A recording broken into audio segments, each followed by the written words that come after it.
Did Thredup just steal a dress from my inventory?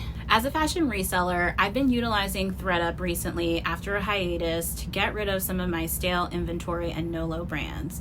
I'm paying for their premium consignment service, which includes a longer listing window, a shorter processing time, a cap on buyer discounts, and a return label for anything that they reject at processing.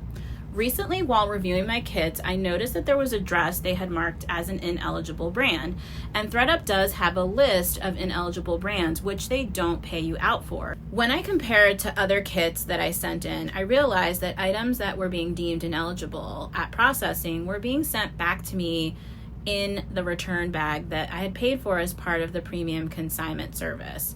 So if this dress had been deemed ineligible at processing, why wasn't it returned to me?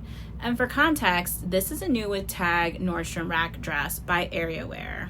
I chatted Thredup customer service to investigate further, and what they told me is that certain brands are deemed ineligible because the amount of effort it will take to process the item is more than the revenue they'll get at resale for it. That makes sense to me as a reseller and business owner. So why didn't they just return this dress to me as they had with other kits? Turns out there's this weird loophole where if they deem one of your items ineligible, they don't necessarily return it back to you if you've paid for that service. They will keep the item, list it on their site, and sell it anyway, but not pay you out for it, which I had a big problem with because I thought that anything that was rejected at processing or an ineligible brand would just be sent back to me with the return service that I had paid for as a premium consignment customer. That seems like a forced donation to me, or what some people might call stealing. If Thredup is deeming an item ineligible because the processing costs are going to be higher than the item's value at resale, why wouldn't they just reject it at the time of processing, not put the effort into listing it on their site, and just put it in the return bag that is already part of a service that their customer is paying for and requested?